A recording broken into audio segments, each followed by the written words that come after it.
Voilà, après ce long texte, j'espère que la prédication sera plus courte aujourd'hui.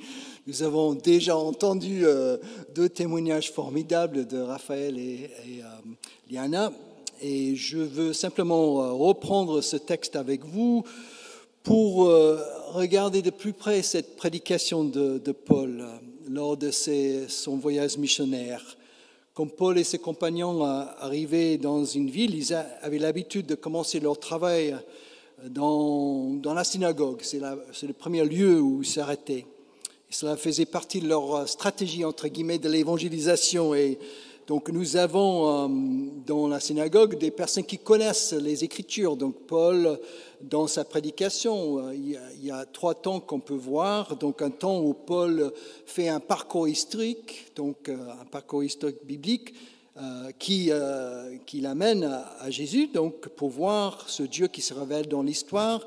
Puis ensuite, Paul parle toujours de la mort et la résurrection du Christ. Et puis enfin, Paul appelle aux gens à mettre leur confiance en ce Dieu de Jésus-Christ.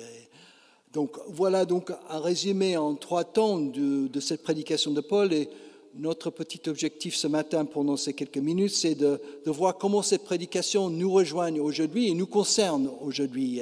Et surtout de voir le lien avec le baptême de Sarah et d'Anna et la confirmation de Raphaël et de Liana. Commençons par cette notion d'un Dieu qui se révèle dans l'histoire du peuple hébreu et dans le nôtre. C'est incroyable comment Paul, en quelques lignes, résume plus d'un millénaire d'histoire, un millénaire d'intervention de Dieu dans l'histoire de ce peuple. Il va de la sortie de l'Égypte, qui est un peu l'événement central et fondateur pour le judaïsme, à la sortie de Jésus, comme descendant de la lignée de davidique, d'où le Christ attendu devait venir. Et j'utilise ce mot « sortie » parce que le texte que nous avons lu fait une petite inclusion littéraire avec l'expression « faire sortir ». C'est très facile à voir en grec et c'est peut-être la clé pour comprendre le parcours historique que Paul partage en quelques lignes. Le sens est le suivant. Dieu a fait sortir le peuple hébreu de l'esclavage en Égypte. Par la main de Moïse, Dieu les a libérés, Dieu les a sauvés pour qu'ils vivent librement en étant guidés par la Torah, par la loi de Moïse.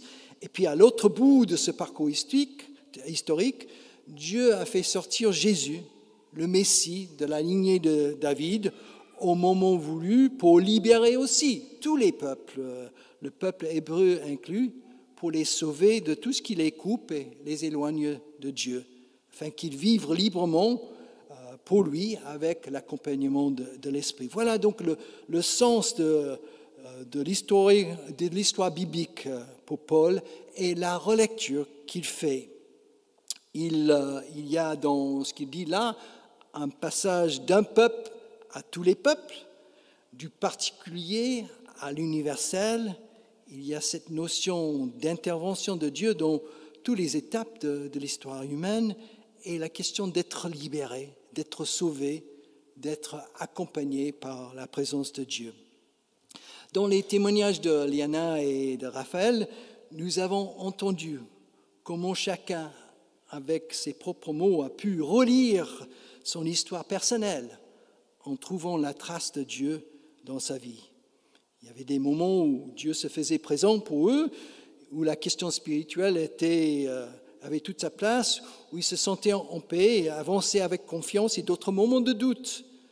Ce travail de relecture de notre propre histoire pour y voir justement la trace discrète de Dieu dans notre vie est tellement important pour nous tous.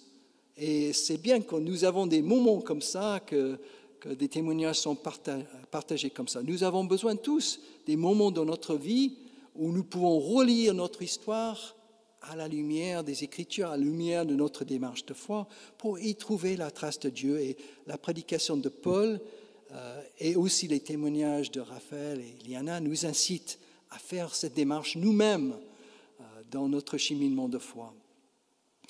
Le deuxième élément de la prédication de Paul tourne autour de l'événement clé et fondateur du christianisme qui a deux pôles que vous connaissez bien, la mort et la résurrection du Christ. Dans la foi chrétienne, c'est par la mort et la résurrection du Christ que l'amour de Dieu est exprimé et donné à toute l'humanité. Paul le met en récit pour ses auditeurs juifs, donc il parle de la crucifixion de Jésus, et puis ils viennent à la résurrection de Jésus aussi, il partage des textes bibliques aussi pour appuyer son argument. Et le verset biblique qui est ressorti, qui ressemblait beaucoup à ce que j'ai dit lors du baptême de Sarah et Anna, ce verset biblique sur lequel Paul s'est appuyé, c'est aussi un verset sur lequel nous appuyons pour le baptême. Tu es mon fils. Tu es ma fille bien-aimée. Aujourd'hui, je t'ai fait naître, je t'ai fait engendrer. Donc c'est le langage du psaume 2. Et ce verset a été aussi repris dans le baptême de Jésus. Et c'est la raison pour laquelle, lorsque les enfants sont baptisés, nous le prenons pour eux. Parce que c'est une parole que Dieu adresse directement aux baptisés, à nous tous. Et c'est pour cette raison-là que nous reprenons cette parole dans la liturgie du baptême. Le baptême comporte aussi une symbolique qui renvoie à la mort et à la résurrection. Dans l'Église primitive, on faisait des baptêmes par immersion. Donc, ce n'était pas le cas aujourd'hui. On n'a pas plongé Sarah et Anna complètement dans l'eau.